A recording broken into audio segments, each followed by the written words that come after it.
दोस्तों एक अकेले ने 38 को अपने साथ ले लिया, 38 पार्टी को अपने साथ जोड़ लिया। वो 38 पार्टी जिसके ना सांसदों का पता है ना विधायकों का पता है, लेकिन सबको जोड़ लिया है। 38 के 38 पार्टी जो हैं, छोटे छोटे गठबंधन वाले, उन सबको साथ ले लिया कि 2024 में चुनाव जीतना है।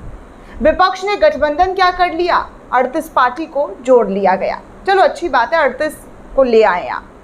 लेकिन जिस तरीके से इंडिया जो विपक्ष का नाम दिया गया है, भाई साहब मणिपुर से ज़्यादा इंडिया की चिंता में है।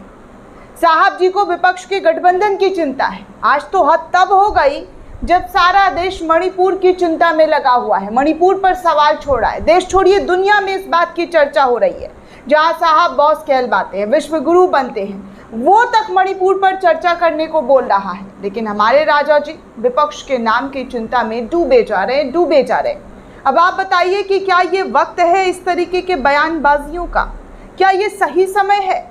जब आपको आपकी जिम्मेदारी याद करनी चाहिए तो आप इंडिया जो विपक्ष का बना हुआ पार्टी है उसको ईस्ट इंडिया कंपनी से जोड़ रहे हैं।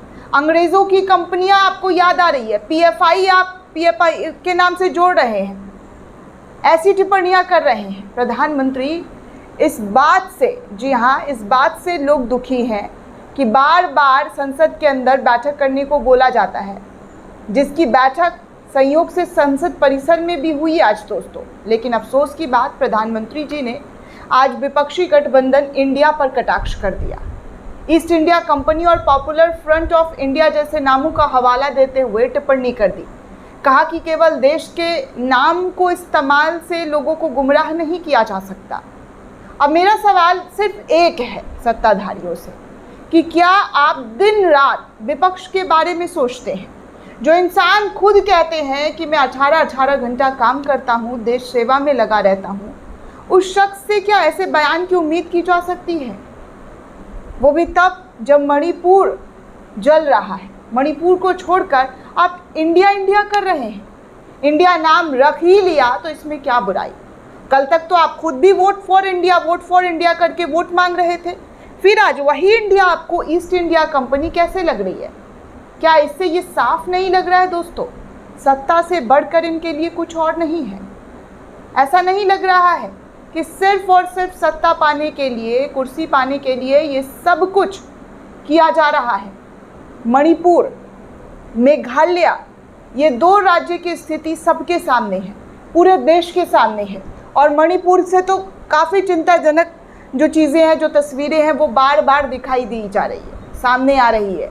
लेकिन अफसोस की बात, मणिपुर पर बात ना करके विपक्ष के इंडिया पर बात हो रही है। विपक्ष के इंडिया नाम रखने पर अफसोस जाहिर किया जा रहा है, कटाक्ष किया जा रहा है। उसको अंग्रेज़ों से और पीएफआई से जोड़ कर लोगों को भ्रमित किया जा रहा है, प्रचार किया जा रहा है। और कमाल की बात है कि हमारे देश की मीडिया इसको अब तक का सबसे बड़ा कटाक्ष, अब तक का सबसे बड़ा वॉर करके दिखा रही है। बता रही है कि इससे पहले इस तरीके का वॉर, इस तरीके का कटाक्ष किया ही नहीं है। ऐसे हज़ारों कटाक्ष हर भाषण में देखने को मिल जाएंगे दोस्तों। लेकिन मणिपुर की चिंता कौन करेगा? मणिपुर पर कौन न्याय दिलाएगा? मणिपुर के लोगों को कौन सुरक्षा मुहैया कराएगा? ये किसी को नहीं पता। आज अमेरिका भी हंस रहा होगा। कमाल की राजनीति हो रही है हमारे देश में। जहाँ जहाँ पर इस तरीके की वारदात, इस तरीके की घटना होती है दोस्तों, वहाँ के प्रधानमंत्री हो, राष्ट्रपति हो, वो तुरंत एक्शन लेने की बात करते हैं। ये फ्रांस की मैं आपको एग्जांपल दे दूँ। अभी फ्रांस कुछ दिन पहले जल रहा था। उनके राष्ट्रपति जो हैं फ्रांस के, वो सामने से आकर कह रहे थे, माफ़ी मांग रहे थे और कह रहे थे कि जिसने भी ये चीज़ें की है उसको सज़ा होगी। अमेरिका में हिंसा हुई, वहाँ पर राष्ट्रपति ने अपना बयान जारी किया, वहाँ के लोगों से अपील की कि आप हिंसात्मक घटनाएं ना करें। हर तरफ ऐसा ही होता है, हिंसा से कुछ नहीं होता है। लेकिन अफसोस की बात, यहाँ पर चर्चा तो छोड़िए, चर्चा का चा भी नज़र नहीं आ रहा है। और मणिपुर तो एकदम ही गायब है, मेघालय तो एकदम ही गायब है कि मेघालय और मणिपुर पर जो यहाँ पर हिंसात्मक घटनाएं हो रही हैं उस पर कोई कुछ कहे। लगातार सदन में कार्रवाई शुरू होती है और शुरू होते ही ख़त्म हो जाती है। सदन की कार्रवाई स्थगित हो जाती है, हंगामेदार हो रहा है, रोज़ रोज़ बयानबाजी एक दूसरे पर करके बच निकला जा रहा है। लेकिन जो लोग परेशान हैं, जो लोग तकलीफ़ में हैं, जो लोग वहाँ के बार बार गुहार लगा रहे हैं, मणिपुर से दिल्ली आकर प्रदर्शन कर रहे हैं, उनके बारे में कोई नहीं सोच रहा है। देश के एक राज्य के बारे में कोई नहीं सोच रहा है। इसीलिए कुर्सी सबसे ज़्यादा आजकल राजनीतिक दलों को सबसे ज़्यादा इम्पॉर्टेंट है।